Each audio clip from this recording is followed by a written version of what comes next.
ever worried about money? Have you ever had to decide how to cut your expenses? How to do without things you thought were important and maybe necessary to you? To figure out how to make more money? If you ever have, then you must understand that your government is facing the same kinds of problems. No, I don't understand what they're talking about. With all the money the federal government collects, how can they have a money problem? I'm really not interested in the budget. It's boring, and I really don't care. I keep hearing about the federal debt, but I really don't understand it. I don't know why it should make a difference to me.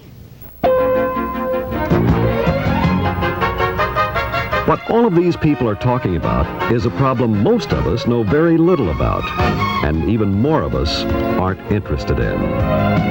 Should we be? Is the deficit really important? What does the deficit mean anyway? What does it mean for you and me? Carol Cox, president of the Committee for a Responsible Federal Budget, explains. Simply put, the deficit is the difference between the government's income and its total expenses in any single year. The deficit is the gap between spending and revenues. Now, no single year's deficit should be the cause for alarm in a country as rich as ours. But today, without further action to cut or alter the deficit, the U.S. government will spend at least $170 billion more this year than it collects in taxes. So the difference between the government's income and expenses does not balance. It does not balance by $170 billion. The scale of such a deficit is staggering, indeed almost incomprehensible to most of us, and next year and the year after, the deficit will be even larger. What about the national debt? Is this part of the problem? Best put, the national debt is the total outstanding debt of the United States. Until very recently, the U.S. national debt was held almost exclusively by U.S. nationals and U.S. corporations. We owed our national debt to ourselves. We were, to put it simply, a creditor nation. Our net foreign assets exceeded our net foreign liabilities. This is no longer true. Today, the United States is the largest debtor in the world. In the last several years, the U.S. has been borrowing heavily from abroad, creating a foreign debt that will burden the economy for many years to come. Or you see, deficits are financed by borrowing.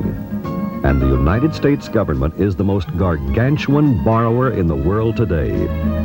Simply to finance the current deficit, the government will have to borrow almost 2/3 of all private savings, and this is money which would otherwise be available for lending and investment in the United States.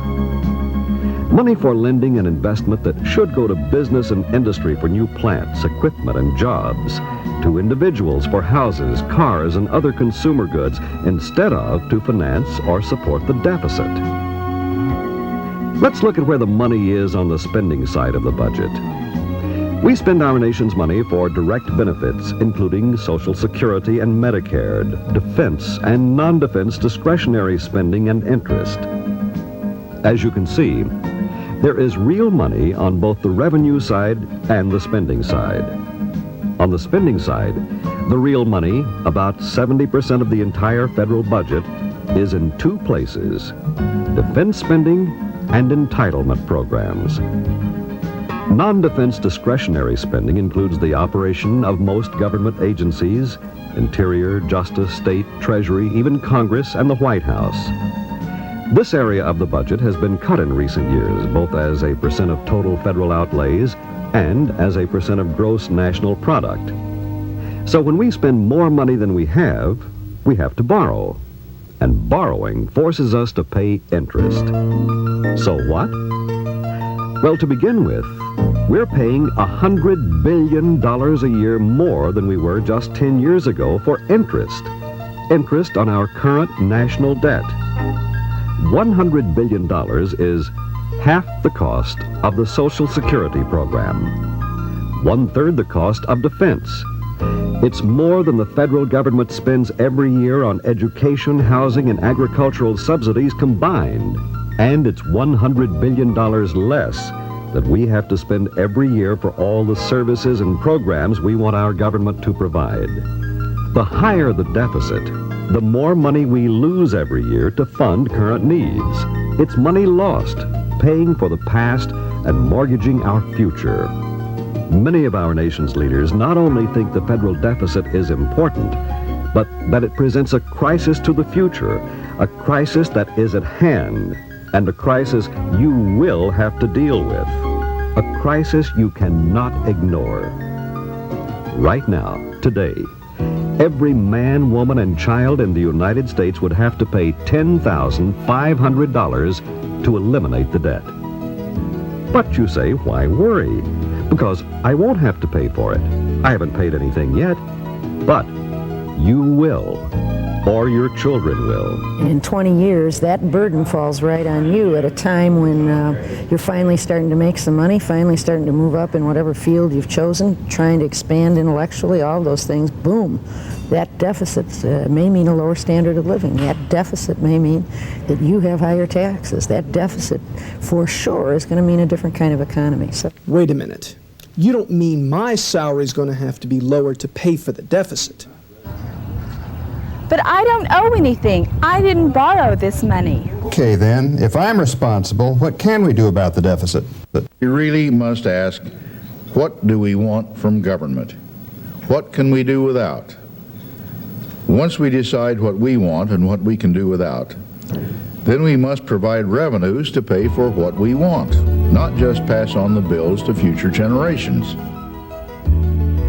By now, our choices are severely limited. There's no magic to balancing a budget. Cut spending and/or raise taxes. These are our choices. It's no longer a question of either-or alternatives. There are only two sides to a budget, income and outgo. The problem arises when the two do not meet. And when we talk about cutting spending, we must realize that means cutting programs. Defense is the largest program in the budget. Social Security is the largest domestic program in the budget. Health care and agricultural subsidies are the fastest growing domestic programs in the budget. You can't say cut spending, but leave these programs alone. Clearly, to get the job done, as we set priorities, some programs will be cut more than others. Some may even be eliminated. But in defense, in Social Security, in Medicare, in high-priority federal programs, we do not have to cut spending beyond current levels. We keep talking about cutting spending, but often the real question is, how fast shall these programs continue to grow?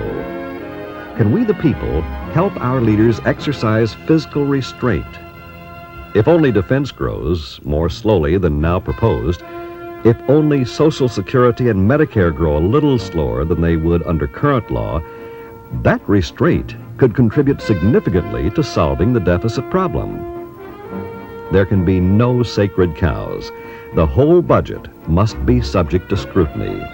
Senator Lawton Childs, Democrat of Florida, says, each element of the budget must be subject to adjustment.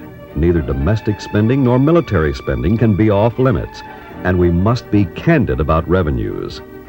As long as we stubbornly resist revenues as a source of deficit reduction, we risk either devastating national defense or undermining essential domestic programs while slamming the door on necessary investments for the future. The American people have said they want a strong defense and a humane society. These expenditures are expressions of those goals. Right now, the President puts defense increase and tax cuts ahead of deficit reduction. Many in Congress put preserving programs which meet their perception of their constituents' needs ahead of reducing the deficit. Program cuts, cuts in defense, no tax increases. Where can the cuts come? I rely on Medicare. If anything is important, this is, and I feel that the government has a real responsibility to provide health services for people. I've got one more year to finish college, and I have to finish. I need my student loan. The federal government can't desert me now. I need this money. Social Security, now that's something we've all worked for and we've waited for, and by all rights, it's time now for me to collect mine.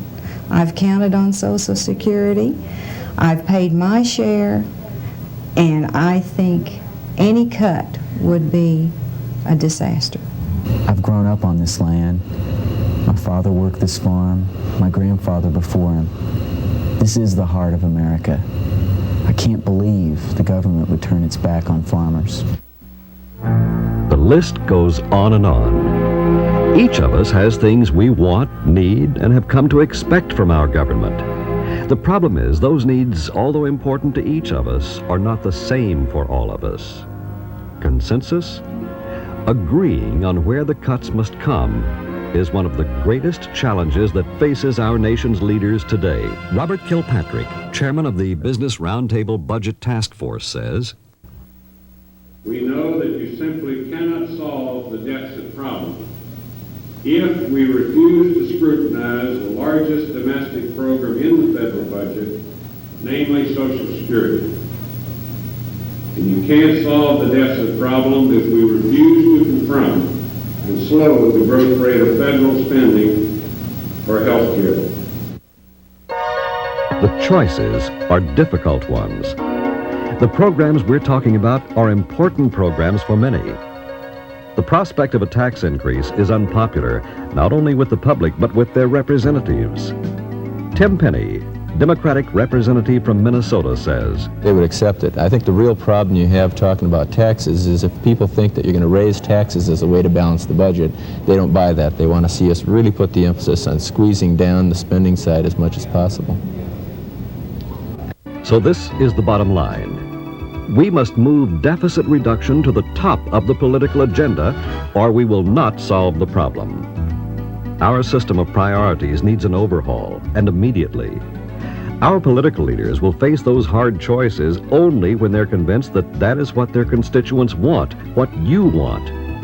So long as you say you want a balanced budget but don't raise taxes, don't cut back automatic increases in entitlements, don't cut college loans or any other popular programs, politicians will continue to put off the hard choices. These are hard choices that we must face today. Choices that not only affect today, but tomorrow, and choices that have more than just financial impact. John Rhodes, co-chairman of the Committee for a Responsible Federal Budget, explains. There really is a moral aspect to this question.